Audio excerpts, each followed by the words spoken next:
Hello guys, welcome back to my channel Sanchita's creation. আজকে আবার নতুন একটা মজাদার রেসিপি নিয়ে চলে এসেছি।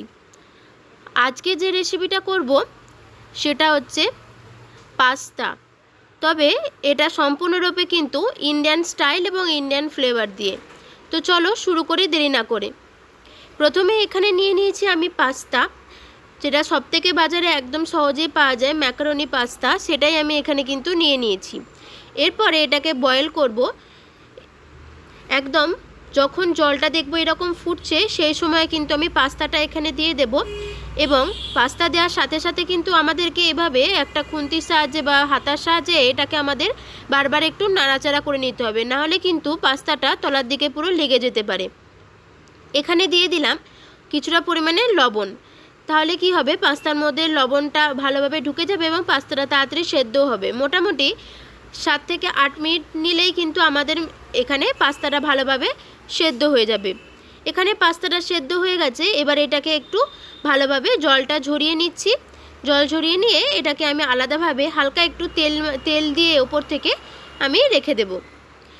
ওপর দিকে পাস্তাটা জল ঝরে যাক। এইদিকে আমি কড়াইয়ের মধ্যে নিয়ে নিয়েছি 2 টেবিল চামচ মতন সর্ষের তেল। তেলটা মিডিয়াম হিটে আস্তে আস্তে গরম হোক। তেলটা গরম হয়ে যাওয়ার পরে আমি এখানে দিয়ে দিলাম হচ্ছে রসুন কুচি। 3 থেকে 4 কোয়া রসুন নিয়ে একদম ছোট ছোট কুচি করে নিয়ে দিয়ে দিয়েছি। এটাকে এরপরে ভালোভাবে একটুক্ষণ সময় নিয়ে আমাদেরকে ভেজে নিতে হবে। রসুনটা যতক্ষণ ভাজা হচ্ছে সেই সময় আমি দিয়ে দিলাম একটা মিডিয়াম সাইজের পেঁয়াজ কুচি। পেঁয়াজটাকে ভালোভাবে আমাদেরকে সময় নিয়ে একটু বাদামি রং হওয়া অবধি এবং নরম হওয়া অবধি আমাদেরকে ভেজে নিতে হবে। পেঁয়াজ রসুন ভাজা হয়ে গেলে এখানে দিয়ে দেব একটা আলুটাকে ছোটো ছোটো করে কুচি করে রেখেছিলাম, সেটাই আমি এখানে অ্যাড করে দিলাম। আলুটা ভাজার জন্য, যাতে আলুটা তাড়াতাড়ি ভাজা হয়ে যায়, তার জন্য দিয়ে দিলাম এখানে হচ্ছে একটু লবণ, তাহলে আলুটা তাড়াতাড়ি নরম হয়ে যাবে। আলুটা আমি সময় নিয়ে ভেজে নিচ্ছি। আলুটা যখন মোটামুটি দেখব 60% মতন সেদ্ধ হয়ে গেছে প্রায়, সেই সময় আমি এখানে অ্যাড করে দেবো সবজিগুলো।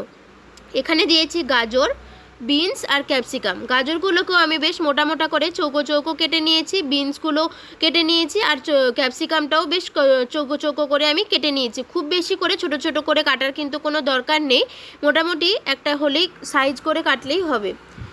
এরপরে এগুলো যখন আস্তে আস্তে আমি দেখব মোটামুটি প্রায় কিছুটা যখন সেদ্ধ হয়ে গেছে এবং ভাজা ভাজা হয়ে গেছে, সেই সময় এখানে এটা যখন যেটা পুরোটা যাতে সেদ্ধ হয়ে যায় তার জন্য এখানে দিয়ে দিলাম একটা ছোট বাটির পরিমাণে জল। এরপর এটাকে 6 থেকে 7 মিনিট ঢাকা দিয়ে মিডিয়াম হিটে আমাদেরকে পুরো সবজিগুলো ভালোভাবে সেদ্ধ করে নিতে হবে।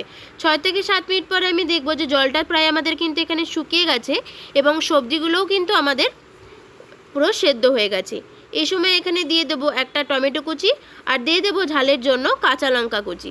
এই দুটো দিয়ে আবার ভালোভাবে আমাদেরকে এটা নেড়েচেড়ে মিশিয়ে নিতে হবে। মোটামুটি যখন আমাদের জলটা প্রায় শুকিয়ে এসেছে সেই সময় এখানে দিয়ে দেবো গোলমরিচ গুঁড়ো 1/2 চা চামচ আর লবণ এখানে দিয়ে দেবো পরিমাণ মতন। এই দুটো ছাড়া আর কোনো মশলা কিন্তু আমি এখানে ব্যবহার করব না। এইগুলো নিয়ে আমাদেরকে ভালোভাবে এটাকে ভেজে নিতে হবে। সমস্ত মশলা যখন ভাজা হয়ে গেছে সেই সময় দিয়ে দেব টমেটো সস। টমেটো সসটা এখানে একটু বেশি লাগবে, প্রায় 2 থেকে 3 টেবিল চামচ টমেটো সস এখানে ব্যবহার করেছি। টমেটো সসটা দিয়ে পুরো সবজির সাথে আমাদের ভালোভাবে মিশিয়ে নিতে হবে। ব্যাস আমাদের কিন্তু সবজিটা রেডি। এই সময় আমি দিয়ে দেব যে সেদ্ধ করে রাখা পাস্তাটা ছিল সেইগুলো। এই সমস্ত পাস্তা দেওয়ার পরে আমাদেরকে এটাকে সাথে ভালোভাবে পাস্তাটাকে মিশিয়ে নিতে হবে, যাতে আমাদের টমেটো সস বা পুরো মশলার সাথে এই পাস্তাটা ভালোভাবে মিশে যায়। সেজন্য আমাদেরকে এই সময় নিয়ে কিন্তু এই পাস্তাটাকে ভালোভাবে মিশিয়ে নিতে হবে। এখানে পাস্তাটা দেখো আমাদের ভালোভাবে মিশে গেছে এবং এখানে কিন্তু আমাদের পাস্তাটা প্রায় রেডি হয়ে গেছে। যেহেতু ইন্ডিয়ান ফ্লেভার সেই জন্য কিন্তু আমাদের এখানে অবশ্যই দিতে হবে একটু ধনেপাতা কুচি, তাহলে কি হবে এটার ফ্লেভারটা কিন্তু আরও বেশি এনহান্স করবে। সেই জন্য আমি এখানে দিয়ে দিলাম ধনেপাতা কুচি। ব্যাস আজকের আমাদের পাস্তা কিন্তু একদম রেডি। তো চলো গরম গরম আজকের পাস্তা কিন্তু সার্ভ করে দিই। বাচ্চাদের টিফিনে বা আমাদের জলখাবারে কিন্তু এই পাস্তা খেতে খুবই ভালো লাগে। তো আজকের আমাদের ইন্ডিয়ান ফ্লেভার এবং ইন্ডিয়ান স্টাইল পাস্তা কিন্তু একদম রেডি। তো আমার ভিডিওটা যদি তোমাদের ভালো লেগে থাকে তাহলে আমার ভিডিওটাতে প্লিজ লাইক করবে, কমেন্ট করবে, পারলে কিন্তু আমার ভিডিওটাকে কিন্তু শেয়ার করে দিও। আর যদি তোমরা চ্যানেলে নতুন হও তাহলে কিন্তু আমার চ্যানেলটাকে প্লিজ মনে করে কিন্তু সাবস্ক্রাইব করে দেবে।